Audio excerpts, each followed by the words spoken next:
another episode of the Realty Podcast.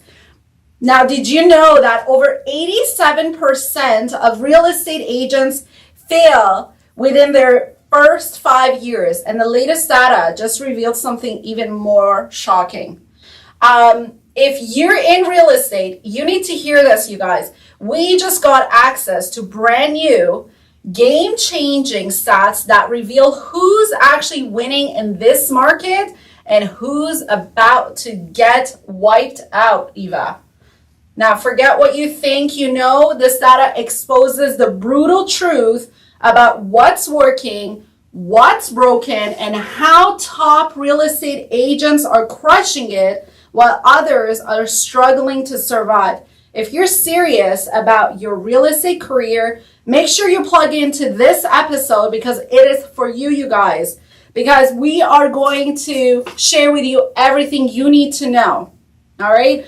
We could not talk about anything else but this because this was just released. It's crazy. So let's get right into it. So the other day we saw that one of the big box brokerages just announced that 52% of agents last year, 2024, did zero deals. Isn't that crazy? That's insane. That's the majority. That is crazy. And today we saw that that's in Canada. 52% of this big box brokerage, we're not mentioning names, they've done zero deals, and over 70%, 71%, I believe, 71% of agents in North America have done zero transactions in the past year, 2024. It's insane.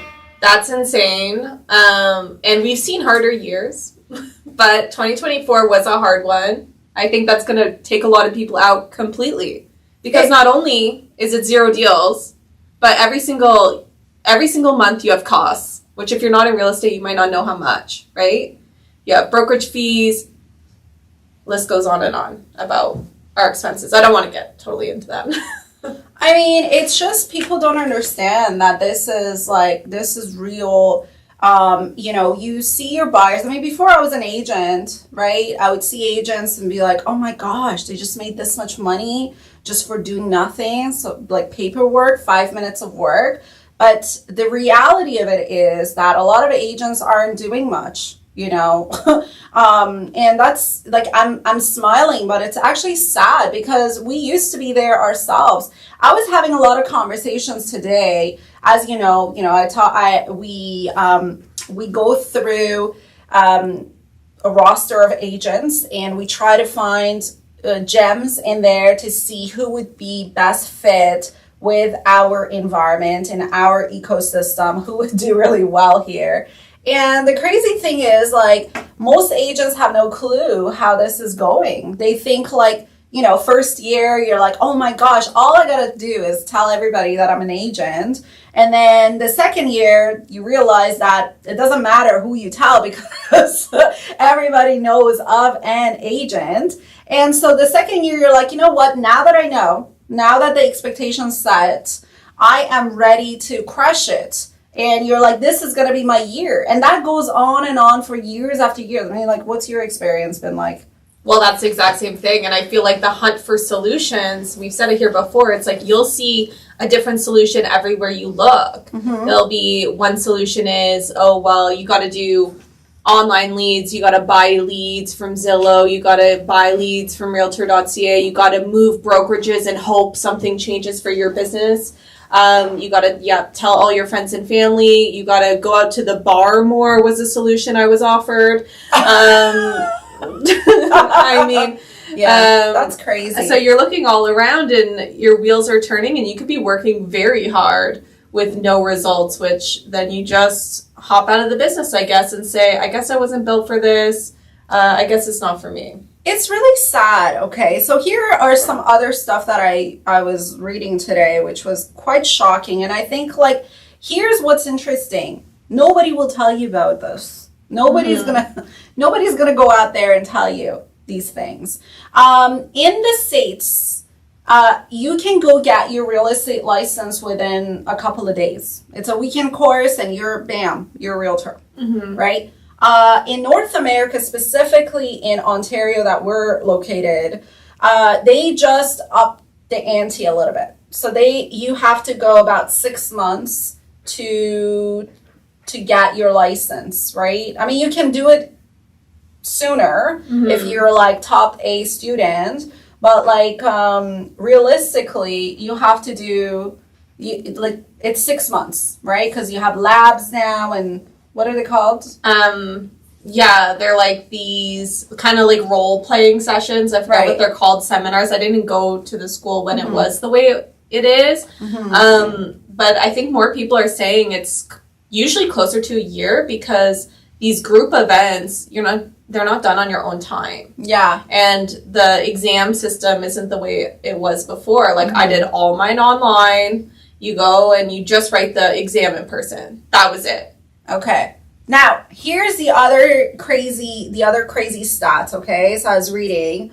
The study found that real estate agents' primary residences. So here's the thing. In the light of the shocking study revealing that 71% of agents didn't sell a single home last year, a new report has surfaced with an even more disturbing statistics.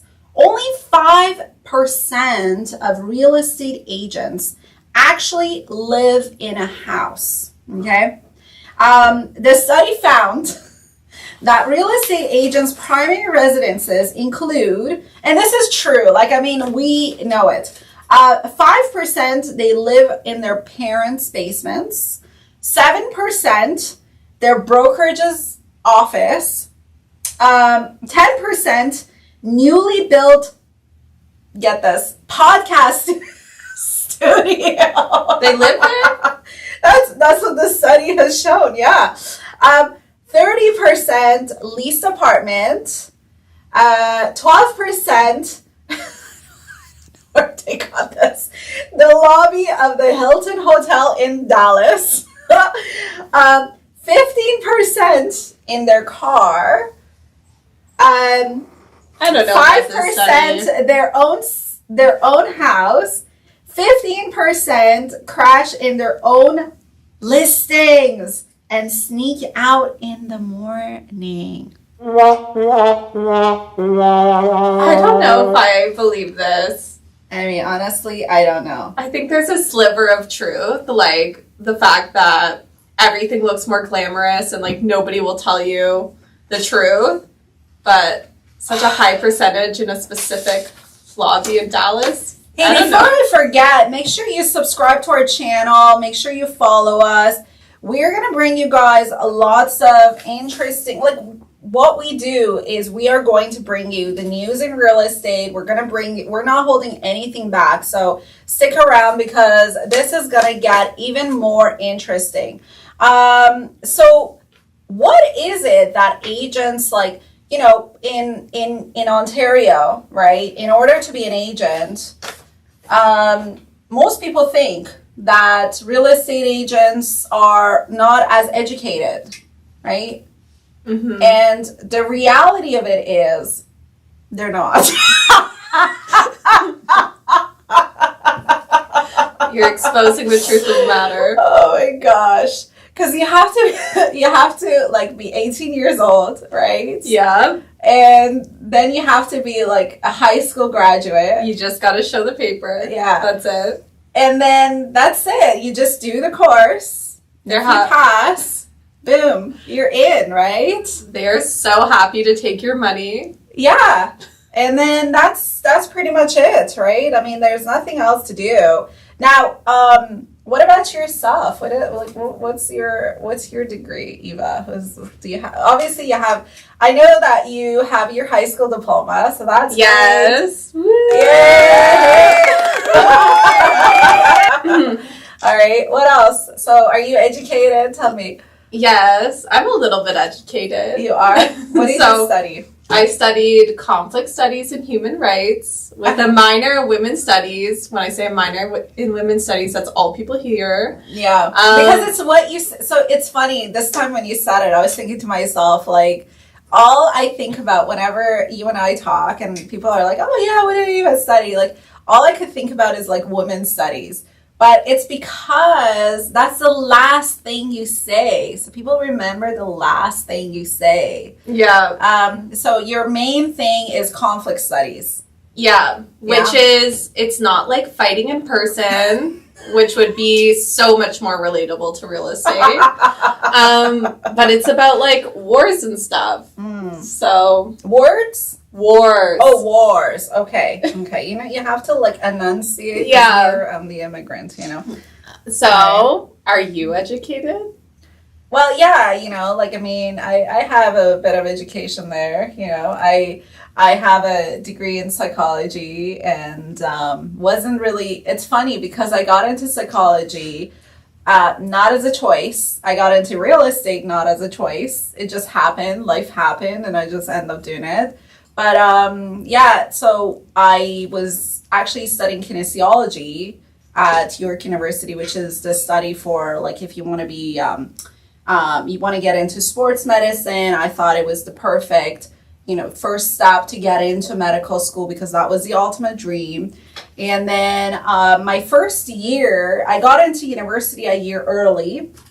I got into university. I was the last year to do grade 13 in Ontario. So if you look it up now, you know my age. But I got into university a year early, and here, like, there were all kinds of parties, but I couldn't drink because the drinking age is 19. But I was still, like, really excited to be hanging out with the big people. And I thought, I'm so good. I don't need to go to any kind of orientation, none of that. So I missed that. And first year, I was just like going to one course after the other. I didn't realize like what I needed to do. It took me up until like the first like half the year till I figured out, oh, like if I don't do good, there's going to be issues, circumstances attached to that. So what happened was at the end of my first year, I end up pretty much getting a notice from a university saying, hey, you can't do your honors degree. I got the same thing. Did you? Yeah, I got the same thing.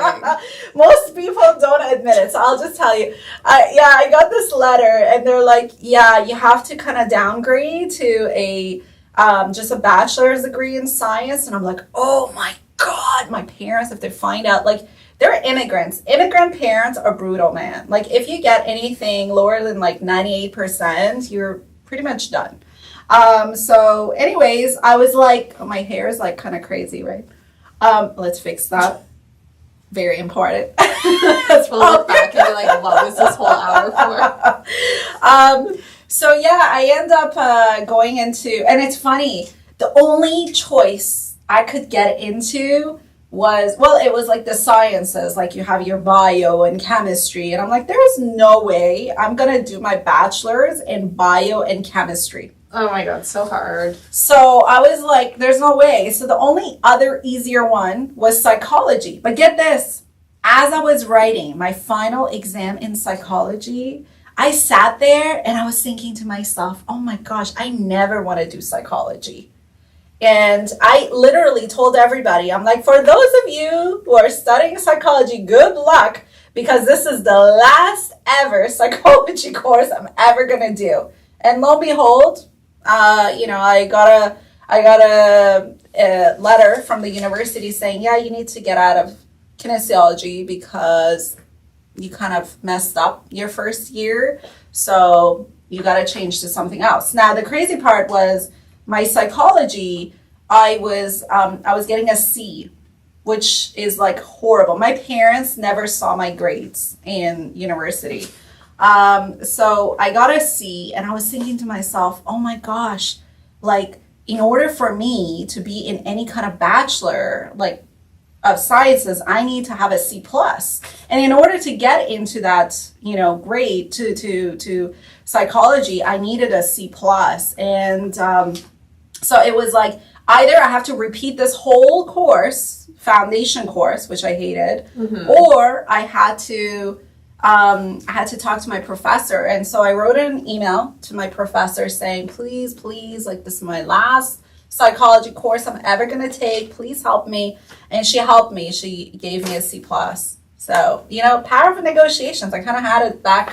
And then you came back and you're like, psych. Yeah, I did. So I did that. And then, and then I end up doing a whole degree in psychology. And then in like my third year, I got a letter from the university. Hey, your grades are back up. You can come back into honors program. You can do psychology honors. They didn't really keep track of the fact that I was in, kinesiology. Anyways, long story short, that's me.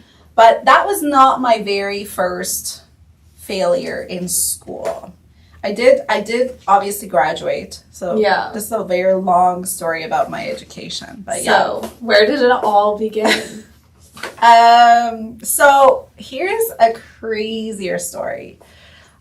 Grade 1, the first week, my dad was called in to talk to the principal.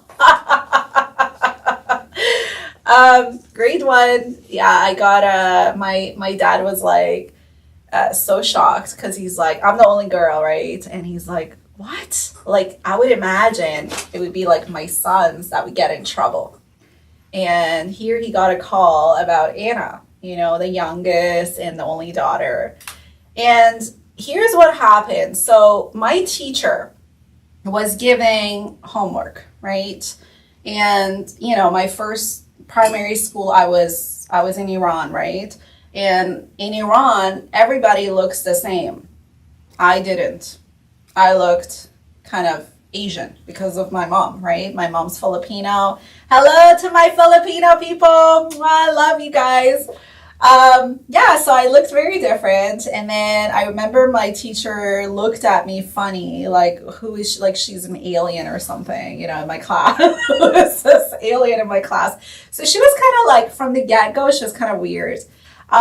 So here I was in the classroom, and she would give homework. And I didn't realize, and me being the last child, my parents didn't really pay attention. They're like, well, they did pay attention, but they're like, you know what? Anna always does things right. She doesn't need that extra, whatever instructions. So she's like, my teacher would give us homework, and I was like, I started doing it. Then I was thinking to myself, my child self at, 7 years old, I was thinking to myself, like, if I do all of this homework and summertime, like, I'm not going to have anything to do. So here's what I'm thinking of doing. I'm just not going to do my homework and keep all of this so that during summer, I can still remember all of this and I can still, I swear that was what was going on in my mind. Okay. And to make matters worse, it gets worse. To make matters worse, I was like, I guess I was kind of like friendly. So I had good friends. I started making friends. I befriended like 2 other girls. This is an all girls school. This is in Iran. Girls go to school together. Boys go to school together. So anyways, so I told my friends, I'm like, oh my gosh, you do your homework? And they're like, yeah, and I said, no, I don't do my homework. They're like, you don't do your homework? I'm like, no. And they're like, what do you do? Well, I don't want to do it because summertime, I'm not going to have anything else to do. So I'm going to hold on to my homework and do it during the summer months. And so my friends are like, that is such a good idea, Anna. We're also not going to do our homework. So for a whole week, all 3 of us end up not doing our homework. And we didn't know our teacher's going to check. But of course, the day came. The teacher is like, okay, it's time to check your homework, guys.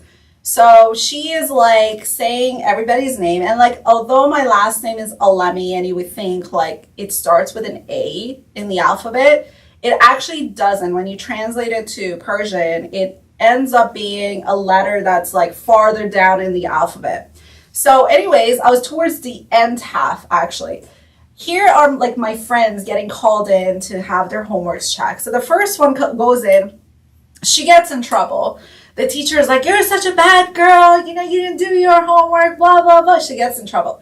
The second one observes it. So she's like, I'm going to be smart. I'm going to hide my book under my desk. So, my teacher is going to be like, oh, sorry, I forgot. So the teacher calls her up and is like, hey, can I see your homework? And she's like, I forgot it at home. And there's always somebody that snitched her out and said, hey, I saw her put it under her desk. So she got in trouble because not only did she not do her homework, but she lied. Here I am, the third person. I'm like, oh my God, I know what to do. I observed. So I took my notebook and I put it in my backpack. So then the teacher's like, okay, and they checked under my desk, nothing. Bring her bag. Brought my bag in, and there it was. And she's like, Anna, like, that's it. You are going to the principal's office. And she had like these two other students that would help her. So they took me to the principal's office. Here I am at the principal's office, and I legit don't think I did anything wrong. I start like crying, but I'm not really crying because there's like no tears. Crocodile tears. Yeah, no tears coming out. And they called my parents. And my mom, she's a doctor. My dad was a doctor. They're like, I can't believe it. A child of two doctors can be like this lazy, like blah, blah, blah. Oh so my dad showed up to the school. He's like, that night he asked me like, really what happened? And I told him what happened, what was like my idea. So anyways, I did all my homework for a whole week that evening. And my dad showed up with me and told the principal that, listen, this was an honest mistake, and my daughter is not going to be living in this country. The reason why I'm keeping her here is that so she knows how to speak your language and know how to read and write, because it's going to help her in the future. But I'll tell you one thing, this was not the way for you guys to deal with a 7-year-old. So anyways, I end up that year like pretty good, like close to 99.9%.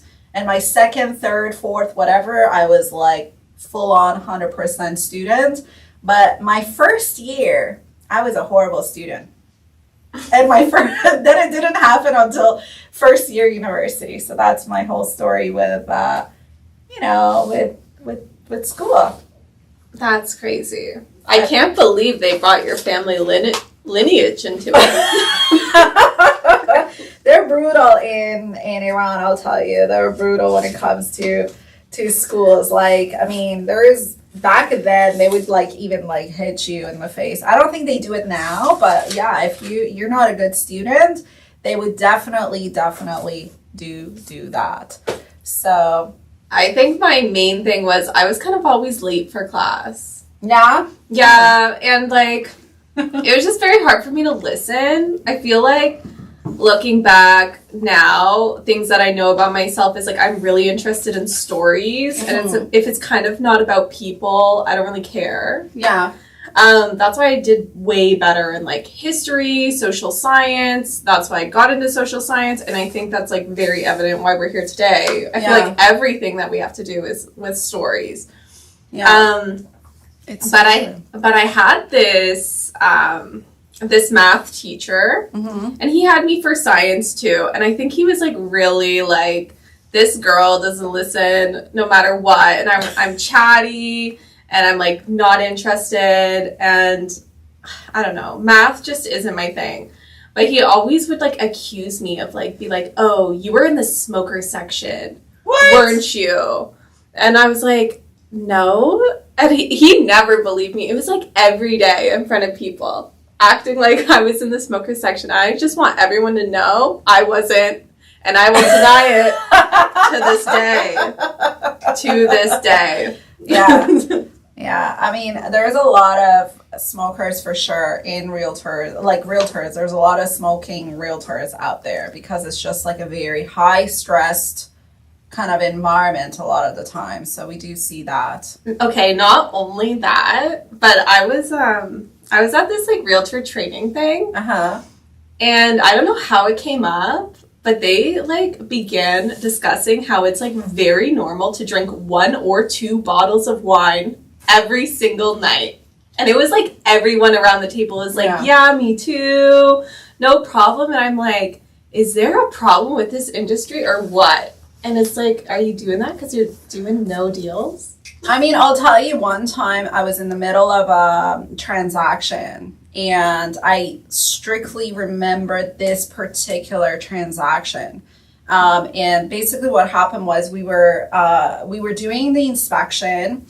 Everything was great. You actually know the purchasers. You and I were not working together at that point, okay? I was a single agent in a RE/MAX office. So anyways, basically what happened was the roof happened to be an issue because the inspector, when it snowed, the inspector decided to not check the roof, not get up on their ladder to check the roof. Because, you know, inspectors are, oh, if I can't see it, then it's, you know, then it's good. Like, I mean, I'm not responsible for it. So I'm not going to inspect it. But the problem is, for me, is that are you going to deduct your fees because you didn't do the full spectrum of the work that you said you were going to do? It's almost like, oh yeah, we're going to charge you full fees, but the only thing we're going to do is we're just going to bring in offers, or we're just going to put in the offer on the listing on, you know, on the market. Like pull a fast one. Yeah. So it's like, anyway, so he didn't do it. And by the way, that inspector, if you are watching, that is the reason why I stopped using you, dude, after that. That's it. That was the last deal we did. We are friends on Facebook. We are not doing deals together anymore. And that's the reason why. So anyways, what happened was the seller basically said, we just changed the roof. And the buy, they said, well, we don't know. Can you show the receipt? And they're like, well, we did it ourselves. We bought and that is totally normal too. Like people that know how to do roofs, they buy shingles, they install it themselves. Everything's great. And these guys are like, no, we can't, you know, and you know what, to top that, the inspector went ahead and said, hey, actually there is a warranty as well, transferable warranty. You should ask her to get it from the seller. And I'm like, not always, dude. Anyways, I didn't know at that point. So I'm going back and forth with the listing agent. The listing agent's like, this is ridiculous. They did do their roof and it is new. You guys didn't inspect it. We're not like, Anna, let's get this deal done. And by the way, at that point, that agent, whom I know, again, great guy, but at that point, he was so aggressive. I felt like I was being bullied on the phone. I was so stressed about this deal and wanting it to come to fruition because it was a great property. To this day, I think that property was still a great property. Anyways, what happened was the deal was falling apart, and this agent came to my office and said, hey, Anna, what's going on? And I'm like, oh my gosh, my head is just like, you know, I'm getting dizzy. I can't, like, this is just too much. People don't understand that when these conflicts are happening, yes, we're paid, but we full on take your pain. Yeah. We can feel it more than you, okay? And so anyways, the agent goes to me, okay, come to my office. I'm going to pour you a shot of tequila. Oh. And I said, okay, let's do it. And I took that shot of tequila and I felt very good. I'm telling you, after that, I was like, okay, I feel like I can survive another day. And guess what happened after that? He left that bottle of tequila in my office. I don't know if we have it in this office, but I kept like transferring this bottle of tequila one office to the other. But yeah, so I mean, like sometimes we gotta do what we gotta do to get on by with this industry, and that's sad, but it's the truth. It's the truth in this industry. Yeah. So at the beginning of my here comes the confession. So for graduation in like of my college or university, whatever, at the end of it, like by my graduation, I already knew that I wasn't going into like conflict studies or whatever. And I already like had begun my real estate courses. So I decided, I'm like, I'm going to keep these bottles of Veuve that I got. And I'm going to pop them once I do my first transactions. Aww. So first transaction happens. Great. Amazing. By the way, I only got to know about Veuve through you. Isn't that crazy? Anyways. It's such a good brand. Like such a good, like easy gift. Yeah. Anyways, not a good gift for me because I don't drink anymore. But, but yeah. So it's like, I, pop this one. Oh my God, amazing. Very shortly after, like, oh, another deal. I'm like, oh, I guess I have to drink another one. And then it was like, really, once I joined this team, like, I can't do this anymore. I was like, I cannot carry on this tradition.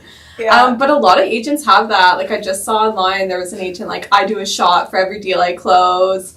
But anyways, I think it could be tiring. Yeah. For sure. But the alcohol culture and stressful jobs, like, I don't think it's just realtors. I think it's, like, all sales jobs. I was also watching Mad Men back. So Mad Men's a show about advertisers. Yeah. And it's set in a time where, like, alcohol is very prevalent in the office. Wow. I just couldn't imagine living like that. No. And, for those of you watching, we have no alcohol in this office. We really don't. We have coffee, a lot of coffee. I think coffee machines is like a must in a brokerage. But alcohol, people hide it in their little offices and things. And, it looks like they live in them. So there we go. Podcast rooms. But yes, caffeine is my drug of choice. Yeah, for sure. Yeah, and I've learned, thankfully, to really drink coffee with nothing added the past week or so, which I'm really, really grateful to myself. You just got to switch that identity. You don't do exactly sugar. It. That's exactly it. So, anyways, let's talk about something I was doing a training, right, the other day. And, I've been in a training for the past three days. And that's what I love, because I think that there's always, like, as a realtor, you have to always be evolving. You always have to be open to learning new skills, because it's such a fast-paced industry. You got to, like, adapt, and markets changing, anything and everything out there affects, first and foremost, real estate out of all the industries. Do you agree? Like, I agree. Every little, like, thing that is talked about in in the world, the first thing you got to look at is real estate. Like, we are the first to get hit.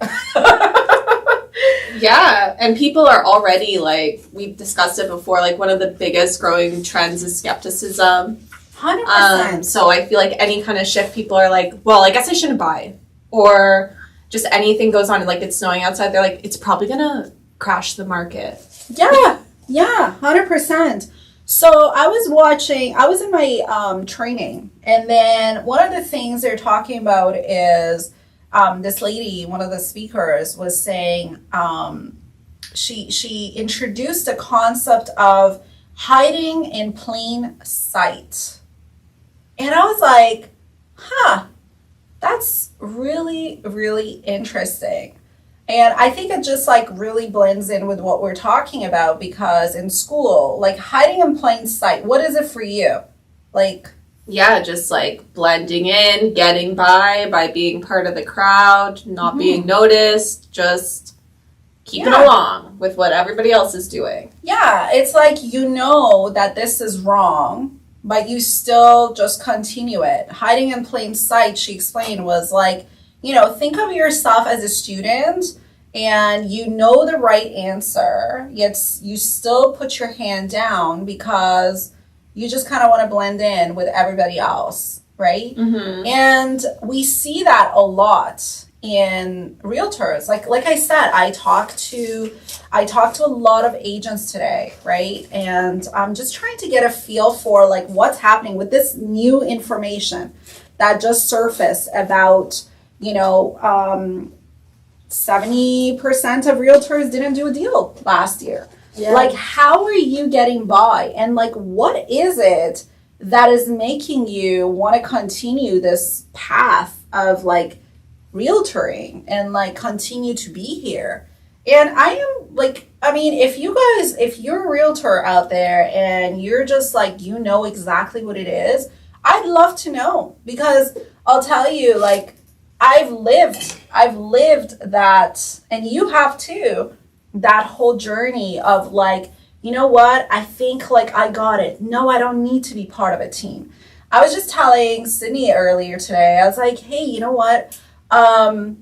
6 years ago, I was offered by someone to join their team.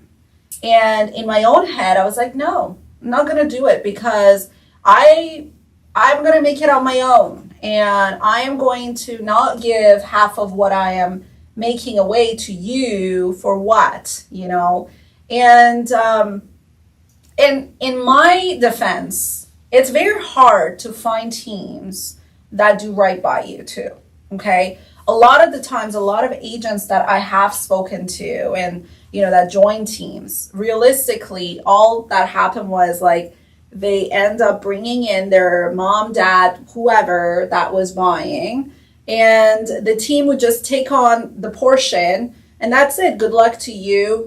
That's all there is to it. And if you look at every other industry, so that's what's interesting, because we think that this is so unique to real estate.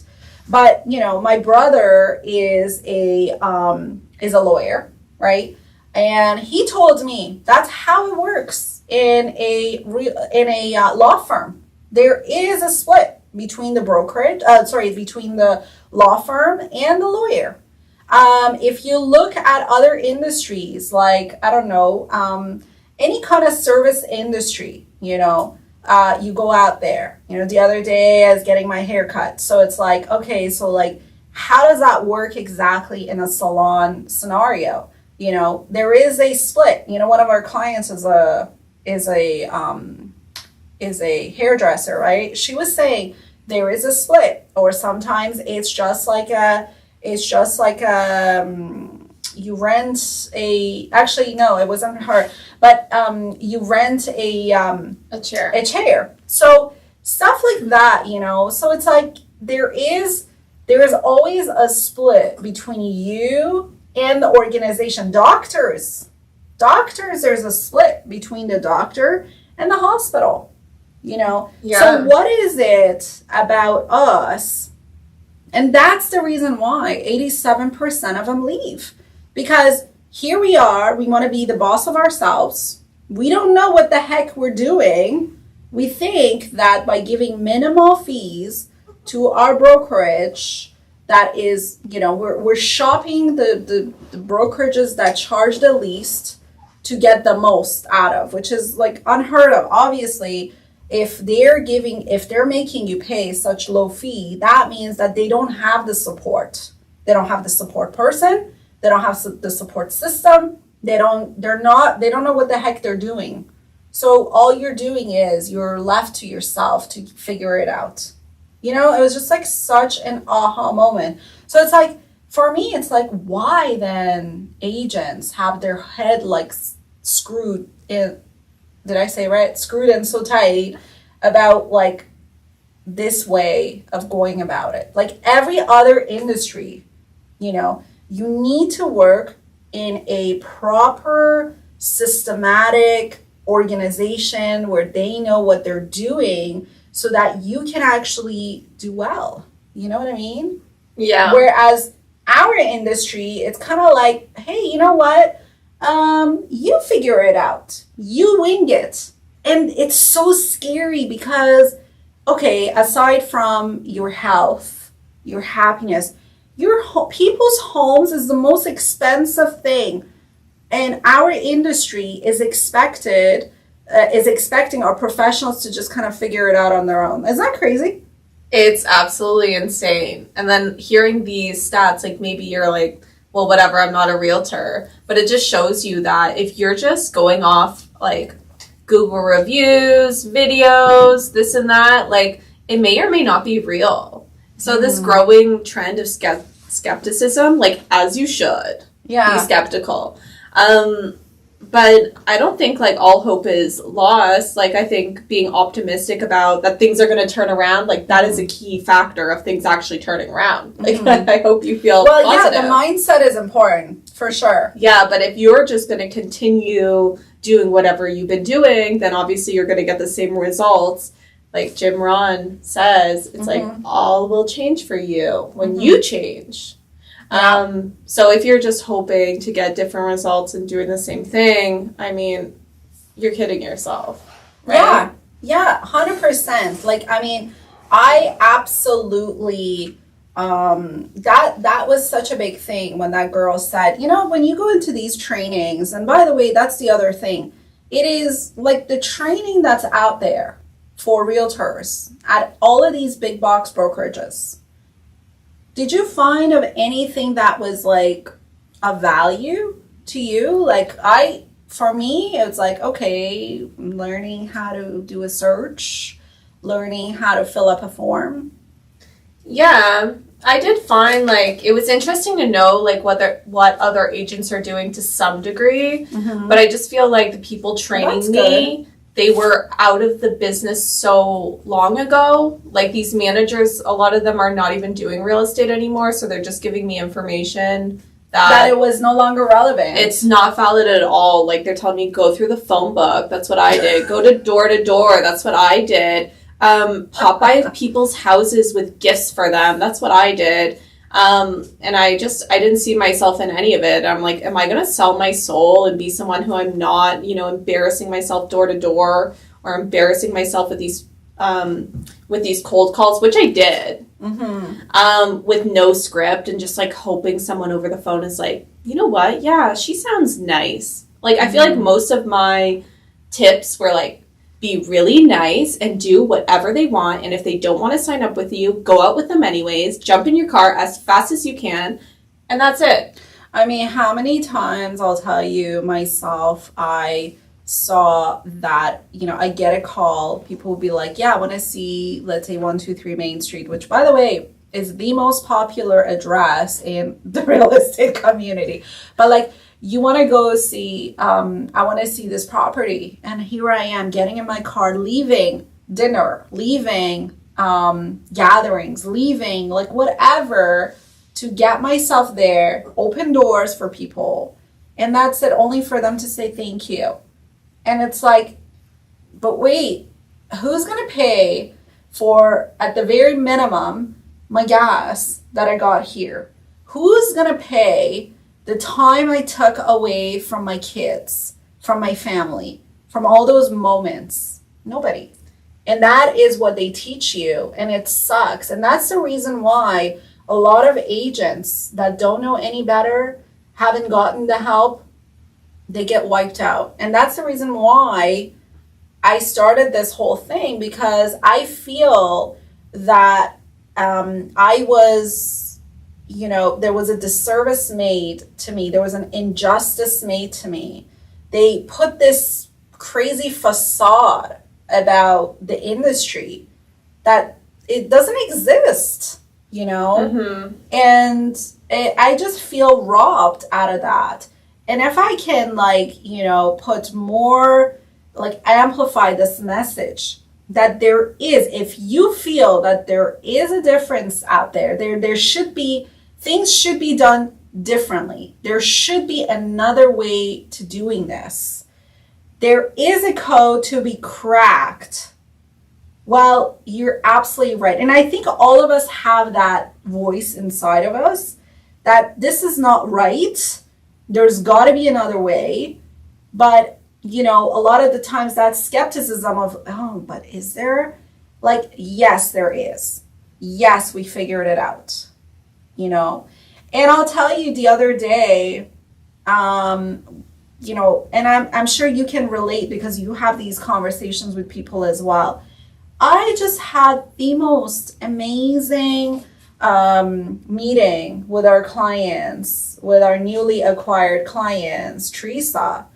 I mean, I got in there and it was like, hi, Anna, how are you? Hugging her. And you know, when I hugged her and she hugged me back, I gotta say, like, I truly felt like really at home.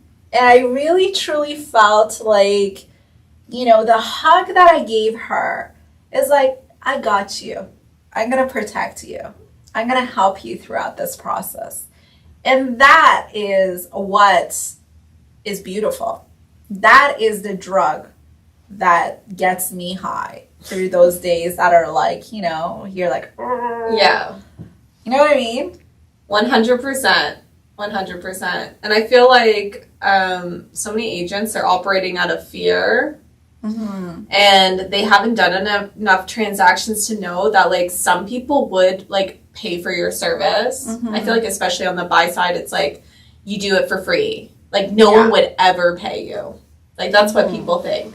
That is absolutely not the case. Yeah. And the people that wouldn't pay you, you're going to lose anyways. Mm-hmm. Because there's 4,000 other agents out here. You think they're not going to go into an open house?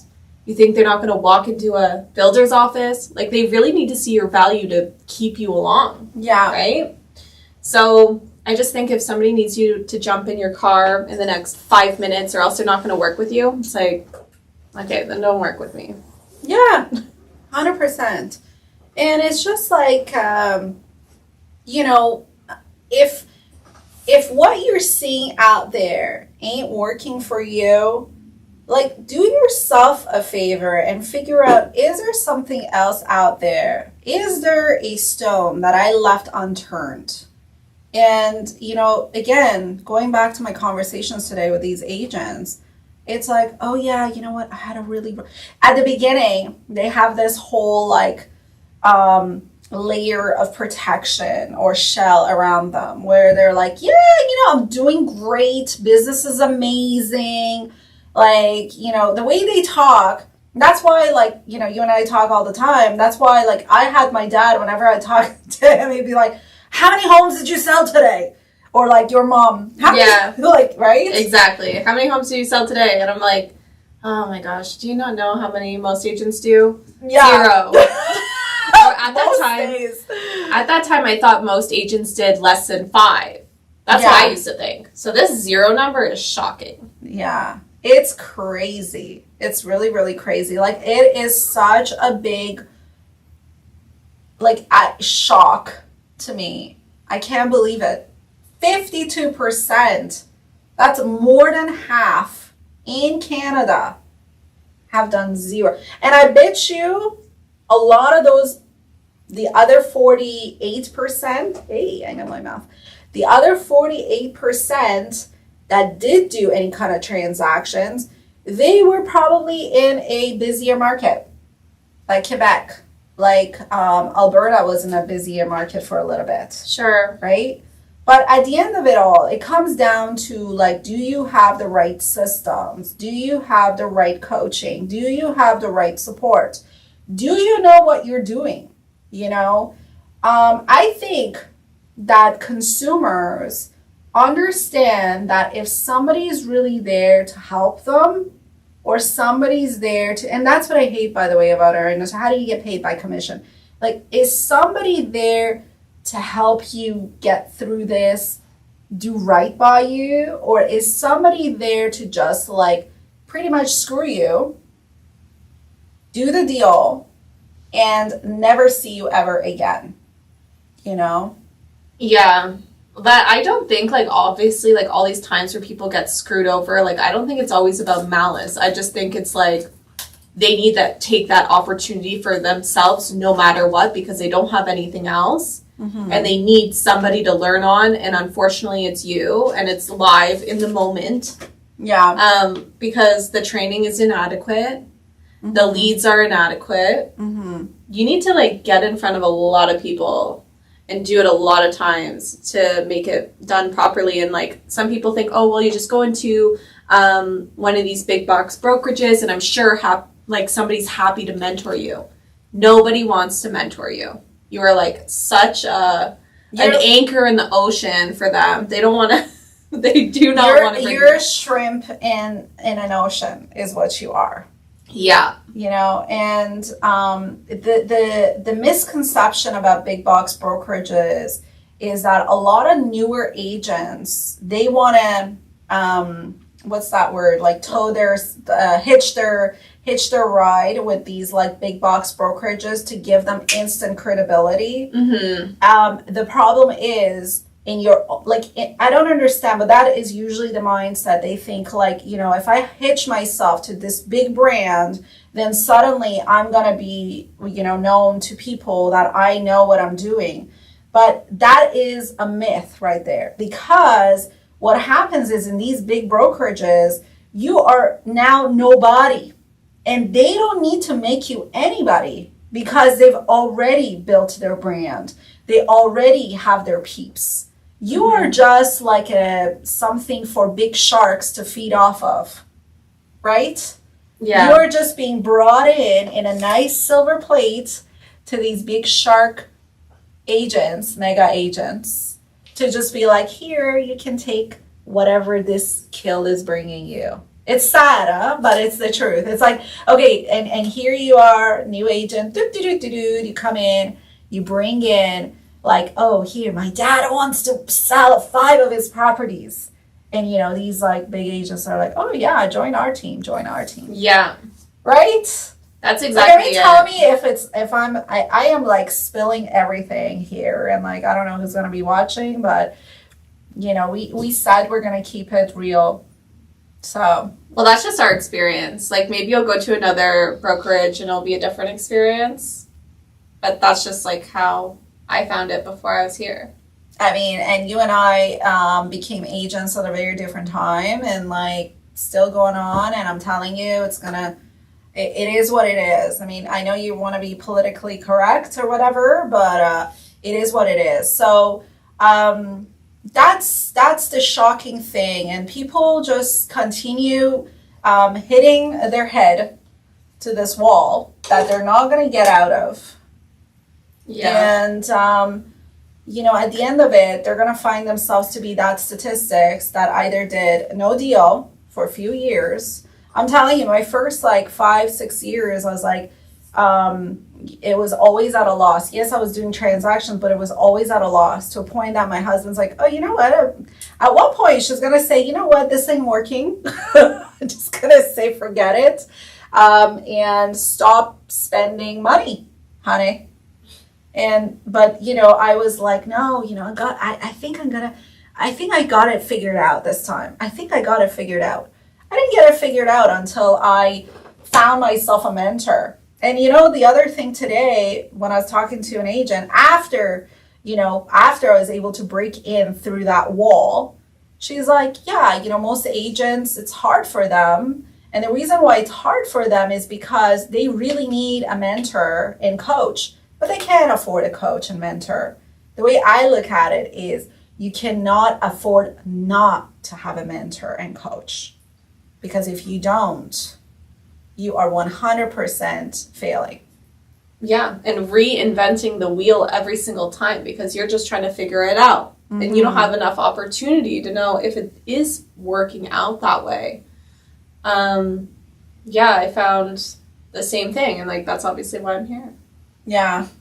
No, so, I mean, for me, I think that is, that's key, you know, having the right systems, making sure that you have the right people to really rely on, because the replication cost, it's not just like, you know, 1 or 2 days or 2 years. It could be like decades before you figure it out. There was a book called it's called U Square. Okay. I'm going to try to figure out who it's by. It's U2 or U Square. Yeah. And it was talking about this author who went, it's actually the author, I believe, is in Ontario, went to write a book and was sitting in a cafe, all right, and was having like a writer's block, okay? And it's a very thin book. Did we do it as a group team? I think about it, like the Audible. I think we did it. Yeah. Okay. So it's really interesting because I know you know the story probably. So it's like he was sitting there trying to come up with something in a cafe, and he saw this fly come around, and then hitting the glass. And then, getting knocked out and then trying again and hitting the glass. And then right underneath it, there were a bunch of flies, all dead, corpse flies or whatever you want to call it. And the author thought to himself that, it's so funny because if this fly just flew about like 6 feet, it would find the door and would get out and find freedom and life and everything and would survive. But the problem is the fly kept doing the same thing as every other fly, hitting that glass wall, right? Mm-hmm. Or glass, that's window. Mm-hmm. And at the end, it's going to be the same thing. It's going to be the same statistics, going to die. And it's so interesting because that is exactly, sadly, what agents do. What most people do, and I'm talking about agents, but I'm going to tell you, it's true in a lot of different industries. Like my training that we do in our team is not just necessarily all about real estate, but it's about business building, business performing type of training. And when you look across all these different industries, they all follow this like a herd. And the problem is when they're following like a herd, they're not like seeing all these other opportunities. They're not seeing 6 feet away, there's that door that will get them to wherever it is that they want to go. And mm-hmm. That is the problem. That is the problem. So anyways, I wanted to share that. I thought like these statistics are crazy. There is a lot. Do yourselves a favor. Not just for real estate. Obviously, we're talking about real estate, but doesn't matter which industry you're in. Doesn't matter which service you're in. Doesn't matter what you do. Get help. Do better for you because you owe it, right? You owe it to either your family, to yourself. You owe it to the people, to your consumers out there who are waiting to hear back from you, waiting to be serviced by you through your whatever you're bringing in, whatever that God-given talent is for you. You're here to give back, right? And the way you give back is by being your best self. Yeah. So there is a lot out there. Go get it. Go be you. Don't be anybody else. And with that, I hope that you guys found value in today's episode. We really thank you guys for being here. If you found this interesting, make sure you subscribe. Make sure you share it with your friends and family. And we will see you next week. Right, Eva? See you next week.